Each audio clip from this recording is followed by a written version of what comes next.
Shalom Elohim, haleluya, puji nama Tuhan. Semangat pagi Bapak Ibu Saudara yang dikasihi Tuhan kita, Yesus Kristus. Jumpa lagi bersama saya Pendeta Samuel Mabuntu dalam Renungan Pagi ke 2518 hari. Renungan pagi ini mengudara. Puji Tuhan. Bapak Ibu Saudara yang dikasihi Tuhan, sebelum kita membaca, mendengarkan, dan merenungkan firman Tuhan hari ini, mari kita berdoa.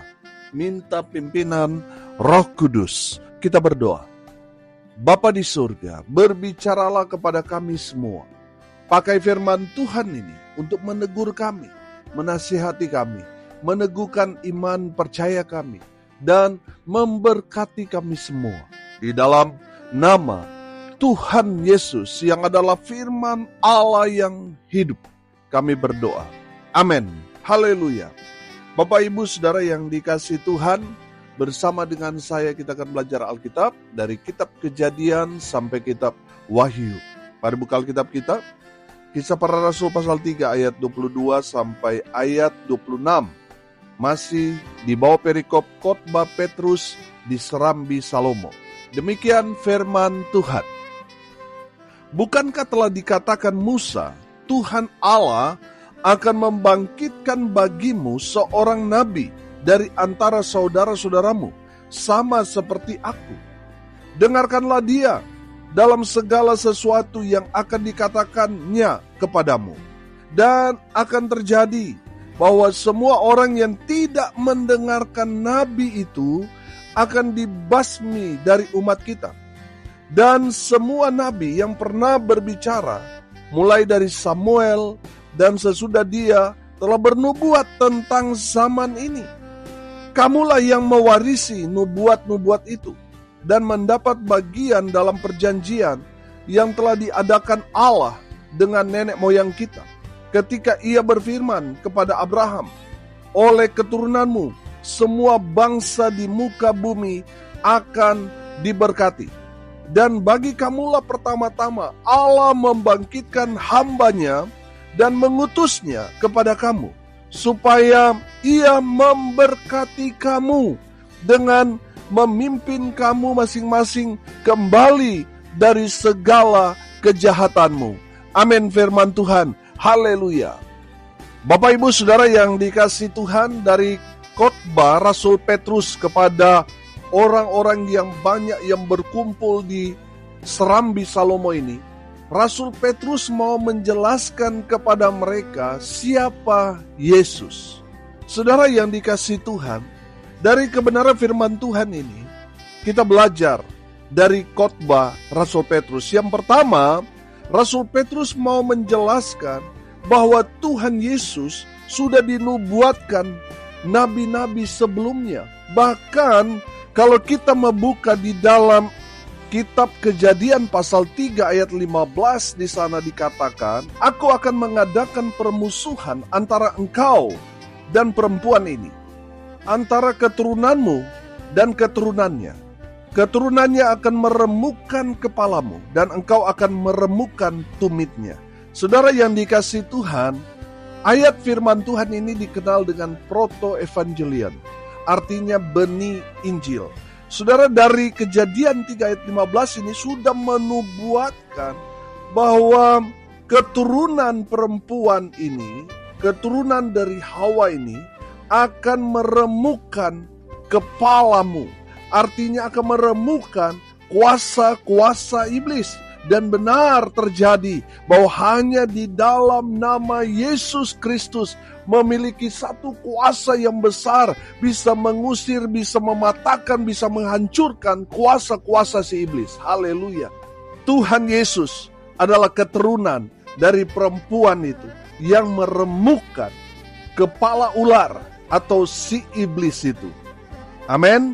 Saudara perhatikan di ayat 22 di sana dikatakan, bukankah telah dikatakan Musa, Tuhan Allah akan membangkitkan bagimu seorang nabi dari antara saudara-saudaramu, sama seperti aku, sama seperti Musa. Coba saudara lihat, kelahiran Yesus dan Musa itu mirip-mirip, saudara. Saya mau kasih contoh yang sama seperti Musa. Kelahiran Yesus sama seperti Musa. Di zaman mereka lahir, semua anak bayi laki-laki dibunuh. Yang tetap bertahan hidup, Musa, dan di zaman Yesus, yang hanya hidup, hanya Yesus. Musa banyak melakukan mujizat, Yesus terlebih lagi daripada itu. Amin. Sama-sama melakukan mujizat. Tapi Yesus lebih besar, lebih hebat, dahsyat mujizatnya dibandingkan Musa. Nah, saudara yang dikasihi Tuhan, Musa seorang pemimpin yang menjadi pemimpin orang Yahudi, orang Israel yang keluar dari Mesir menuju ke tanah perjanjian. Tuhan Yesus pemimpin semua umat manusia. Amin. Saudara yang dikasihi Tuhan, kalau Musa memimpin bangsa Israel menuju ke tanah Kanaan, tanah perjanjian, Yesus yang akan memimpin hidup saudara dan saya menuju kepada kehidupan kekal dalam kerajaan sorga. Oh haleluya. Bapak ibu saudara yang dikasihi Tuhan, kehadiran Yesus itu bukan serta-merta tiba-tiba muncul, tetapi sudah dinubuatkan. Artinya Yesus hadir, Yesus menggenapi semua nubuatan-nubuatan para nabi. Amin. Haleluya. Saudara yang dikasihi Tuhan mungkin sudah berkata, apa itu nubuatan? Nubuatan itu adalah kata-kata. Kalau dalam terjemahan yang lain ini ramalan yang akan terjadi di masa yang akan datang. Dan semua yang dikatakan oleh para nabi ribuan tahun yang lalu, apa yang mereka katakan semua tertuju kepada Yesus Kristus Tuhan dan tergenapi. Amin. Haleluya. Artinya apa saudara? Yesus layak untuk kita percayai. Haleluya. Bapak ibu saudara yang dikasihi Tuhan, Tuhan Yesus telah dinubuatkan para nabi, dan dalam konteks ini sudah dinubuatkan oleh Nabi Musa. Dan Yesus adalah jawaban dari nubuatan para nabi. Haleluya. Yang kedua dari kebenaran firman Tuhan ini kita belajar, perhatikan ayat 23. Dan akan terjadi bahwa semua orang yang tidak mendengarkan nabi itu akan dibasmi dari umat kita. Bapak ibu saudara yang dikasihi Tuhan, dalam kebenaran firman Tuhan ini, saya sederhanakan begitu. Kalau kita menolak Yesus, kita akan binasa. Jadi saudara yang dikasihi Tuhan, dari firman Tuhan ini kita belajar.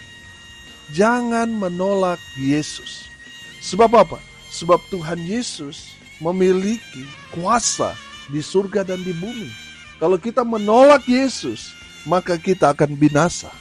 Bapak ibu saudara yang dikasihi Tuhan, kalau saya tanya kepada semua orang, saudara mau masuk surga apa neraka? Semua orang pasti akan menjawab masuk surga. Betul? Kalau saudara mau masuk surga, syaratnya saudara harus terima Yesus. Amin. Saudara harus terima Yesus. Biarlah Tuhan Yesus yang menjadi Raja dalam kehidupanmu. Biarlah kita terus terhubung dengan Tuhan. Karena saya percaya saudara, Tuhan mau semua orang selamat. Dan orang-orang yang ada Yesus dalam dirinya, mereka sudah mendapat meterai. Mereka tidak akan dihakimi. Mereka pasti selamat. Amin. Haleluya. Bapak ibu saudara yang dikasihi Tuhan, kalau mau jujur ada berapa banyak orang yang mengaku orang Kristen, memakai simbol-simbol agama di KTP mereka Kristen, tetapi mereka menolak Yesus. Saudara yang dikasihi Tuhan, mari lihat diri kita. Jangan-jangan kita menjadi bagian orang-orang seperti itu yang mengaku Kristen tetapi menolak Yesus. Saudara yang dikasihi Tuhan, di saat firman Tuhan disampaikan, saudara, apakah kita terima, apa kita tolak? Apakah kita lakukan atau kita tidak lakukan? Kalau kita menolak, kita tidak melakukan apa kata firman kepada kita, kita tanpa kita sadari, kita sudah menolak Tuhan Yesus.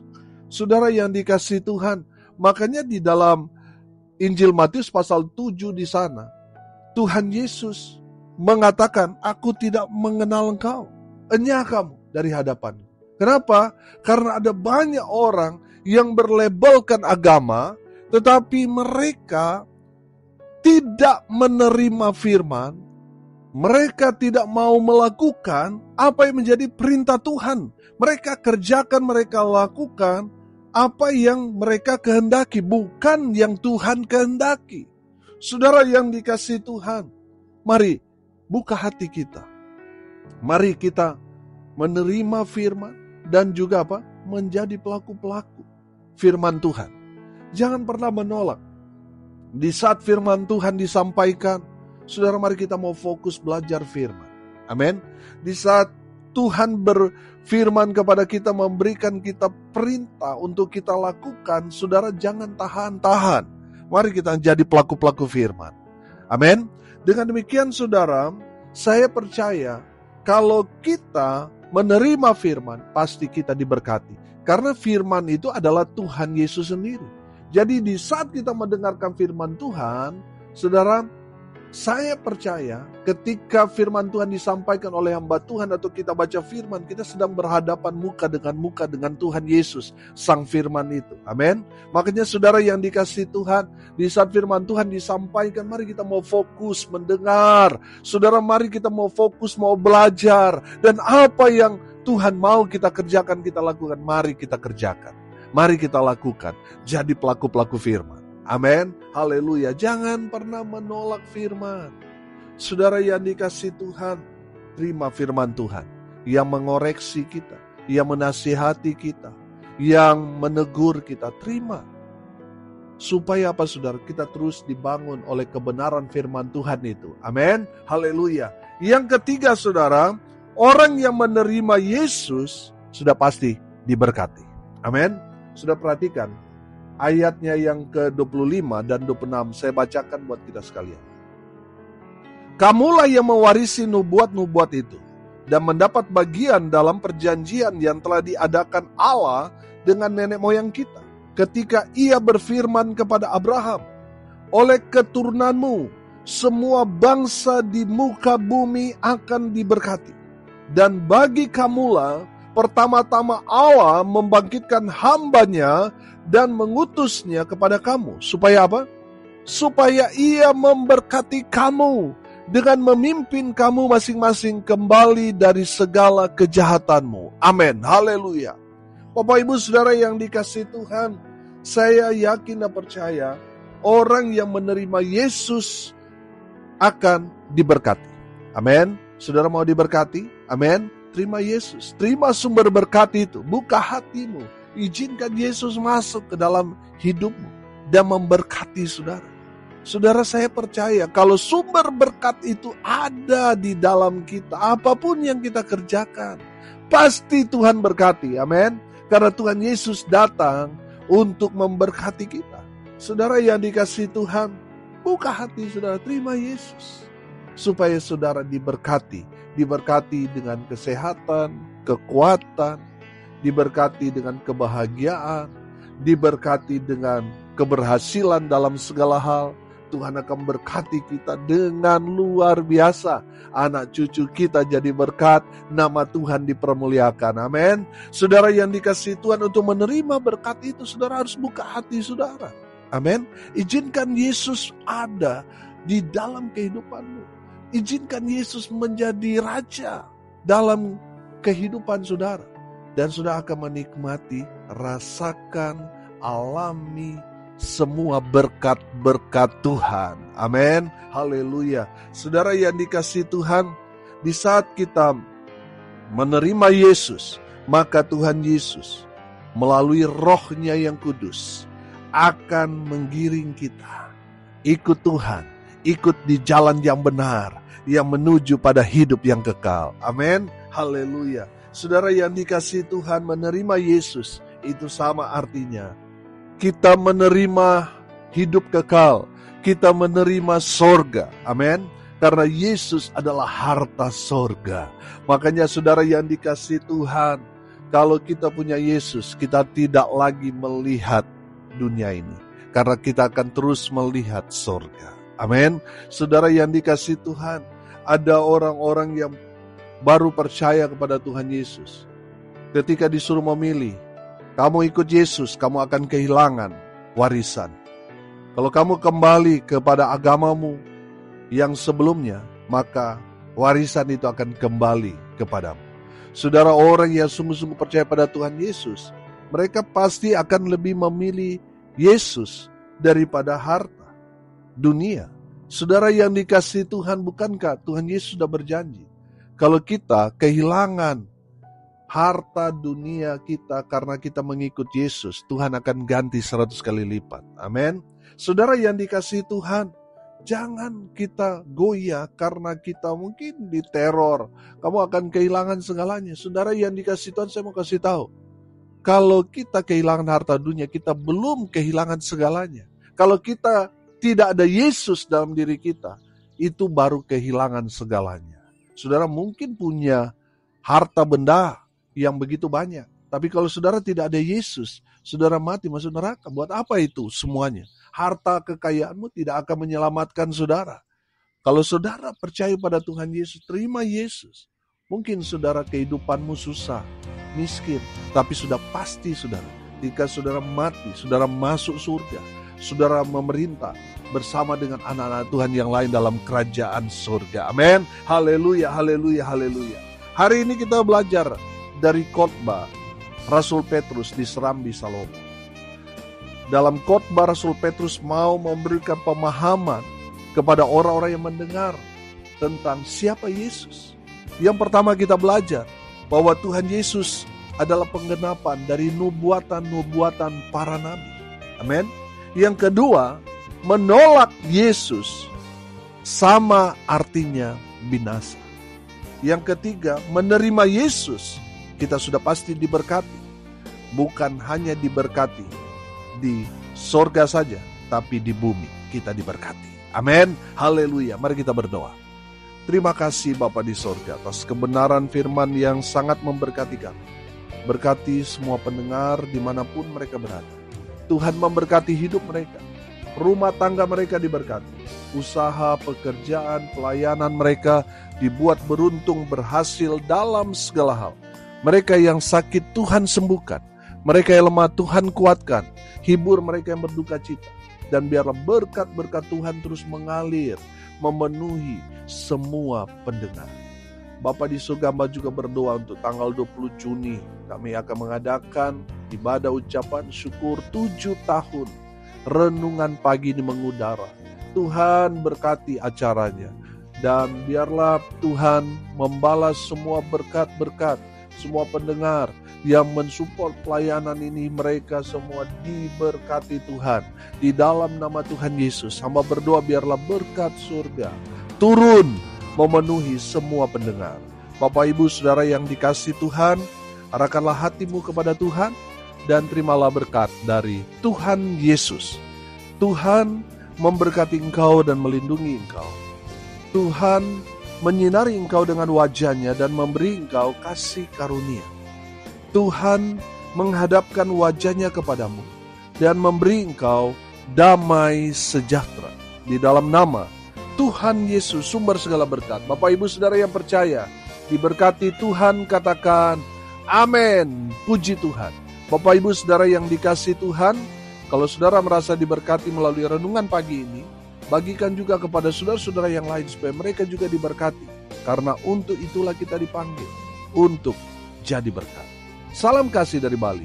Saya Pendeta Samuel Mawuntu. Sampai jumpa besok pagi. Tuhan Yesus memberkati kita semua. Haleluya.